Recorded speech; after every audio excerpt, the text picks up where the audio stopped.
Greetings, fellow bridge lovers, and welcome back to the Bridge with Kai YouTube channel. Today, we are going to be going over a hand where I was a fish on defense. I bet you didn't expect that was going to be happening from this title.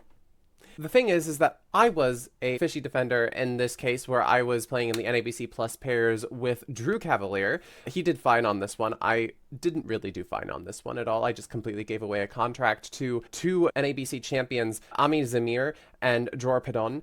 Two absolutely amazing Israeli players. It was amazing to play against them, and their focus was like so, I don't know, it was just very entertaining to watch them play because like and then just like, you know, fillet me up like a fish, because I was being a fish, but still, like, they really took advantage of a card that I played, and I will show you it in this video. We're going to be doing it from their perspective as opposed to the perspective of the fish, so that you might be able to catch it yourself. Before we get into this video, we are at just about 920 subscribers. Thank you so much for supporting this channel, helping us grow Bridge together. So if you have not done so yet, join in on the Bridge hype train and subscribe, like this video, comment your thoughts, share it with your friends. Doing all of these little things really help us grow Bridge together. So yeah.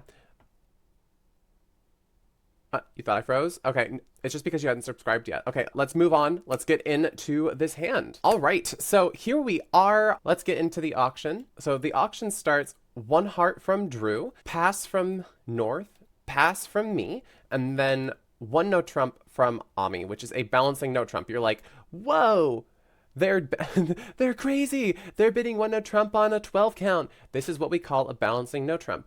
You only need 11 to 15 high card points in a balanced hand to do this in balancing seat. Why? Because East passed. I passed. I don't have many points. West could have a minimum opening, and partner could have a really strong hand that just didn't have a bid before. So bidding one no trump here actually isn't all that risky because East doesn't have many points. You know, all the points are with West. If you bid one no trump, there's a chance that you might be doing some end playing stuff. But most of the time, your partner's actually going to have a fairly decent hand here. So it's not that big of a deal. And in this case, Dror did have a good hand. It went two no trump and it went pass. And now you're like, well, I have a bare minimum balancing. I'm not going to do anything. So Ami passed. So it went pass, pass, pass.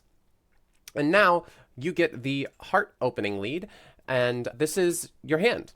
You've got to play this. You've got 3 heart tricks. You've got a spade trick. You've got a club trick. And you've got a diamond trick. And you need to make two no trump. Ew.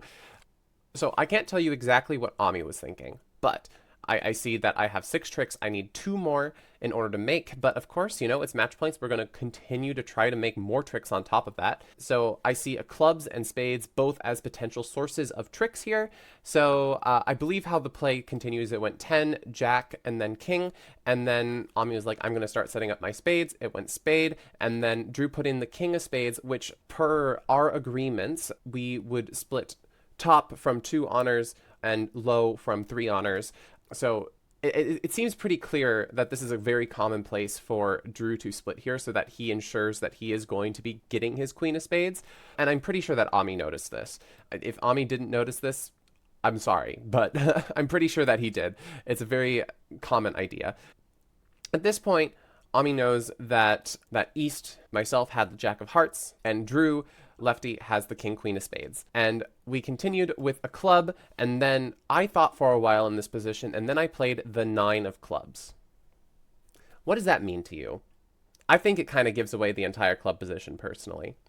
And this is the point where I was a fish and Ami completely slayed for the rest of this hand. Ami thought, okay, so not only did he play the 9 of clubs, which to them they play upside down count and attitude. So the 9 is high, therefore it is showing an odd number of cards in East's hand. So that's either 5, 3, or 1. It's probably not 1 because West already has 5 hearts. So are they going to really have 5 clubs without having put up more of a fight? Probably not. So it's not 1. The question is it 3 or is it 5? And if it's 3, it isn't much of a question of whether you would be thinking or not before playing the 9 of clubs. It's kind of just clear. You just give your count signal, yada, yada, yada. Of course, there's the chance that I was false carding, but clearly I was thinking here. And maybe he pegged me for a fish that would just give count like a fish. But, you know, he kind of, I think, assumed correctly that from this thoughtful 9 of clubs card, I had 5 cards, and he might have even inferred further that if I had the king and the queen of clubs, that I probably would have gone up with the king to split my honors. So I believe what he did is he scientifically played the ace of clubs, dropping the queen.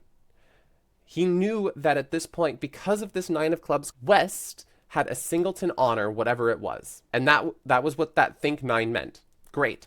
But the other thing to notice now is now East has the king and the 8.